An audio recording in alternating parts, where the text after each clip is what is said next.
Hello and welcome to my hobby bench once again, and on the table today I've got a gift engine that was given to me by Garrett, the inventor and purveyor of swamp juice fuel, a glow fuel alternative. And this engine that he gave me is really spectacular. It's a Saito FA-50 engine. Now this is one that's going to be a subject of some videos here. I'm going to do a disassembly video of this engine right now. Whether I do a reassembly, I'm not entirely sure, but I'll be doing a disassembly video of this and then a Boca bearing video replacement on it. So these engines, the 50s, date back to 1993. So I'm going to put something on the screen here real quick, and I'm not sure where else I can share it with people, but this is something that I've worked on for actually many years, and it's a Saito engine timeline. And it's not something that took years to accomplish or to do, but it's something that I have been working on over the years, and that is assembling a timeline of all the Saito engines that I could possibly find information on. So you'll see here it starts with the Saito FA-30 open rocker, that's what OR stands for, starting in 1980, and I end with the Saito FA-82B in 2009. Now, finding the dates for these things was very challenging because in many cases it just had to come from either the limited number of review articles I could find or, what other means? The instruction manuals, the manuals for the engines. In the 90s or in the 2000s, late, it was probably around 97, 98, I believe, is when they switched to that main most notable manual that looks like a little booklet, and it had a picture on there, and it would list the engines that are covered in that book, like for the Saito small and medium sized engines, and then the large singles and twins and stuff like that. And it would show the engines that are covered, or probably what I'm assuming were the current manufactured engines for that time, and it would have a date on there. So that's kind of where I got some of this information. But so this is my Saito engine timeline that I refer to quite often for personal reasons, just to try to figure out how old an engine is. And on this timeline, the FA-50 came out in 1993. So with all that said, I've got the tools here in this hobby mat I've been experimenting with for the last few weeks or so. So here is what the exhaust looks like, and I've got my ultrasonic cleaner already heating up. So I'm probably going to go drop this in there right away, and you might hear a little buzzing of the ultrasonic cleaner because I want to really see how clean I can get this. So I'll probably go and put that in there here real quick. But this engine, it looks like it's in really good shape. I don't see any broken fasteners or anything like that at all. Garrett couldn't tell me a whole lot of information about the history of this engine. He got it from a club member, so it's probably been around a while. All I know is it didn't have a glow plug in it, but when I put a glow plug in it, this thing had phenomenal compression. So I'm gonna go ahead and just go drop this in the ultrasonic real quick and go ahead and begin the disassembly of this engine. Okay, so you may hear the buzzing of the ultrasonic cleaner in the background there. I'm going to go ahead and begin here. Now I do plan on doing a separate video here, kind of like a review of the review, or a review of my thoughts on this mat after having used it for some time here. Now I haven't done any kind of heating of this engine, oiling or anything. This is basically, it looks like it's got, I don't have a, let me go get this toothbrush over here. It looks like it's kind of got some gunk on it. Just some debris I can brush off here. As you can see here, along the same lines with the hobby mat thing, kind of one of the things I mentioned before in the review was that the way this is constructed, especially this section over here with all these small little areas, try to stay away from that. Debris can get caught up in these little cracks and crevices and make it a little more challenging to clean, that's for sure. Now Garrett has run this engine, I'm pretty sure. I mean, I'm pulling these screws out and I'm seeing, you know, oil residue on them. So it has been run recently. I'm pretty sure it was Garrett that was the one that ran this engine.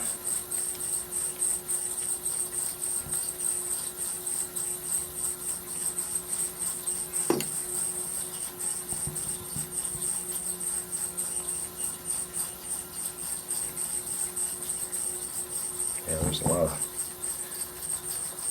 of filth on this thing. Now, I'll probably go and completely disassemble this carburetor at a separate time. Let's see, is this there? Let's get these rocker covers off here. Okay, so here's the, yeah, you can hear the sound of happy tappets. This is where it gets interesting.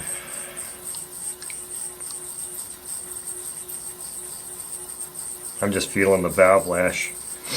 So the interesting part is how easy are these rocker arm pins gonna be to take out. Okay, excellent. Always like that.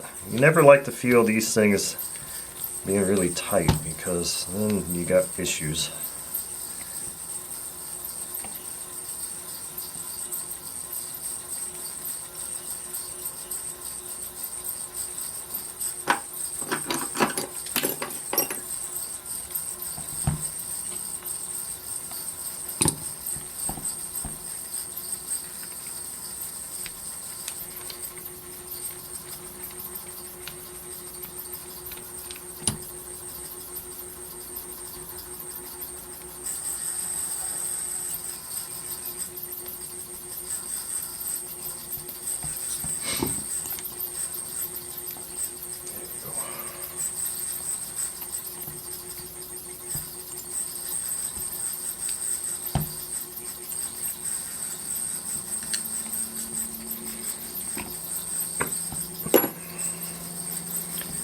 Alright,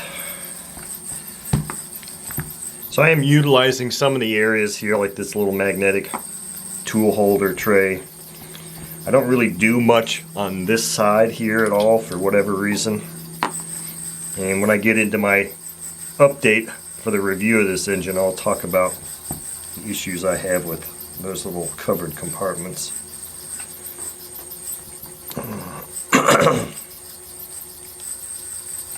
It's going to be very interesting to see what the top of the piston looks like on this engine. I'm not feeling any debris in any of these fasteners, and thankfully loosening up head screws was very stress-free and easy. That's another area of Saito engines that can be kind of challenging, is between those rocker pins being too tight or galled or whatever stuck in there. The next area of concern would be these screws here, because I have on occasion seen some that were super tight, and I think maybe on a couple occasions, not very many, I've actually stripped the heads on head screws and had to cut them out, and that's never a fun thing.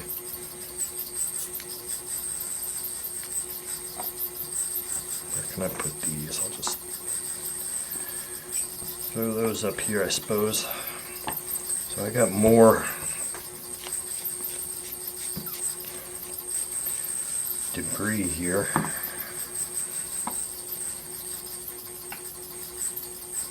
Now before I do that, I think I want to go ahead and take this rear cover off.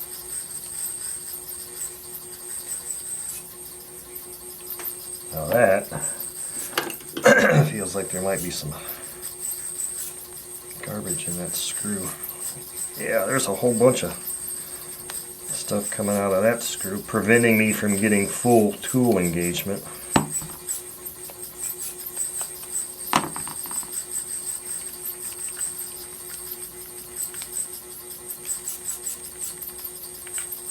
And I just use a pick to clean Clean those areas out like that.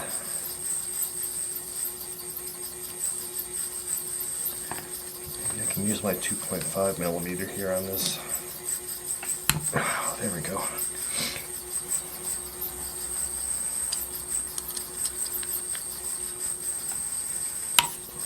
Wow. Now those have never been opened before. Now that one wasn't nearly as tight. I know, head, you really want to come off now. And I'm just kind of doing this just because it's kind of fun to see what the inside looks like before I actually pull the head off. I know, you want to come off, just give me a second here.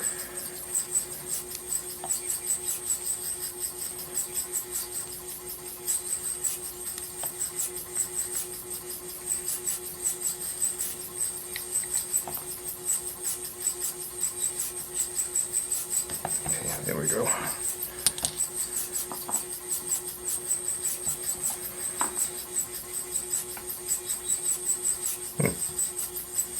Look at that.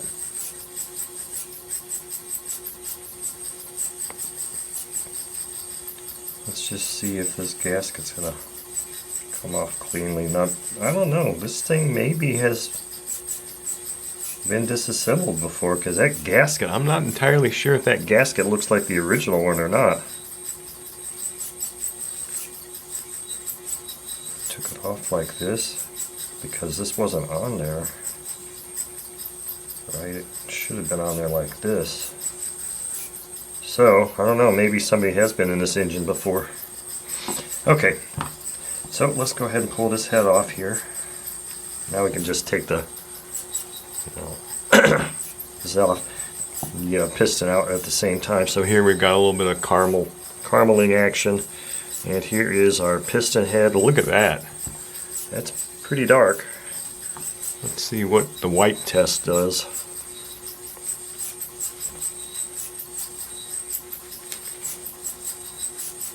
Yeah, so this engine's definitely got some runtime on it. Like I said, it had really, really, really good compression.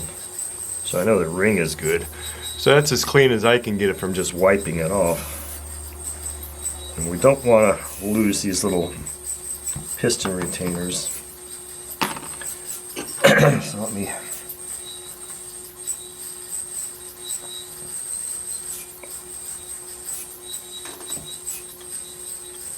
Those little things, when they're oily like that, they will stick to your fingers. I just had that stuck to my finger and I'm like, where did it go? Now, I can probably, this is probably going to allow me to tap that out pretty easily.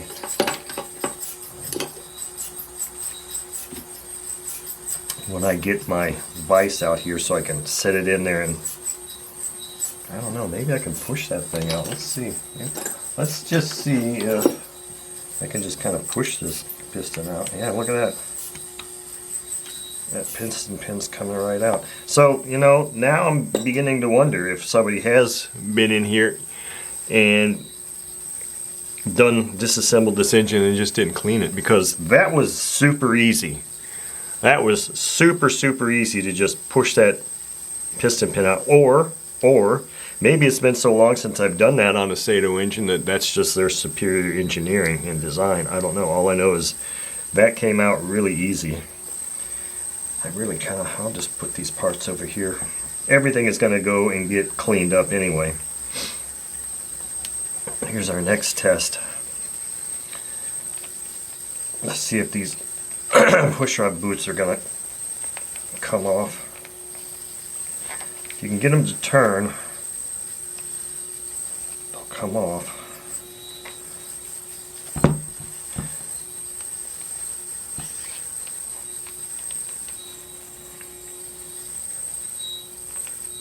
Okay, so now I'm going to just try and get underneath one with a razor blade here. Let's see if I can start lifting it up without just damaging it. I thought I felt it turning. Yeah, it's turning. I just don't want to, having a hard time getting a grip on it. So I got some round nose pliers here. I don't want to damage this thing.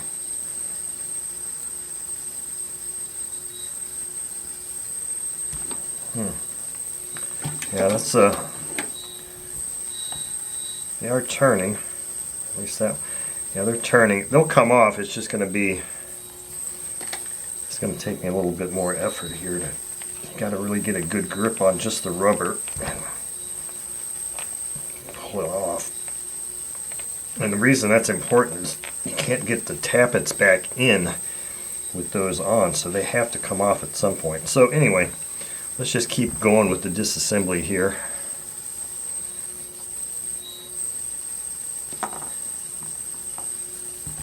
Pushrod covers, they don't look damaged. No dings in them, so that's a good thing.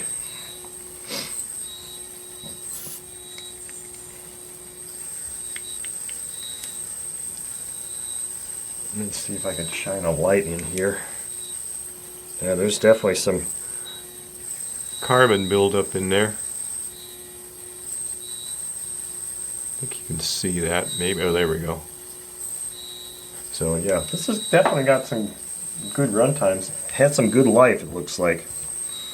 It's always nice to see an engine that's actually had a good service life for somebody and still be in excellent condition. Now on this engine I probably will be dropping the valves and doing a complete valve cleaning and all that good stuff too. In fact, many of these components are probably going to go right into the ultrasonic since I've got it heated up.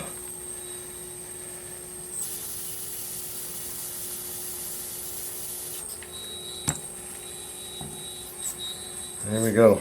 Last thing to do before the bearing replacement is just pop that thing off. Let's see if this gasket is salvageable.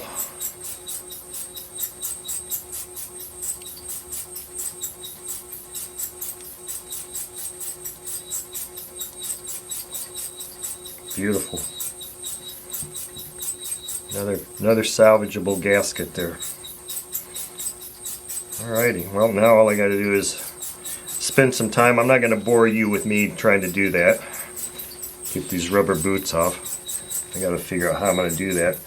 But I can very quickly, I believe fairly quickly, grab my jaw puller.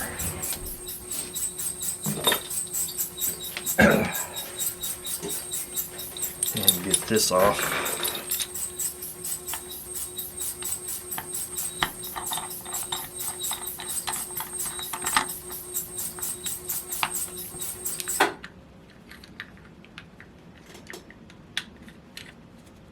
So whatever I had my timer on, it's done. Let's see here. What size was this? Wow. Okay, that like took no effort at all. So I don't know. I'm not really sure about if anybody's been inside this engine. I asked Garrett to let me know what the known history of this engine was, and he said he really didn't know much about it. But I mean, that normally takes a lot of effort, unless that's just how superior this is. But I mean, it really didn't take any effort at all to get that off. So that's about as far as we're going to go with this disassembly at this time. But in the time that I've done this, that exhaust was in there. So I'm going to turn the camera off real quick, go grab that exhaust and just do a quick wipe test on it, wipe it off, dry it off, and show you how clean that exhaust got in just a few minutes that I've done this video. And then if it's still dirty, obviously I'll put it back in there. Okay, so here it is. Yes, it's still going to require some more time in the ultrasonic. It doesn't really look like it's much of anything has happened to it. It's loosening up because I can fleck a lot of this stuff on the inside off with just my thumbnail. But this is going to take a lot more time in the ultrasonic to get cleaned up, so that'll be the disassembly video at this time. What this exhaust came out of there looking like after a lot more time in the ultrasonic cleaner and a little bit of brushing with a brush.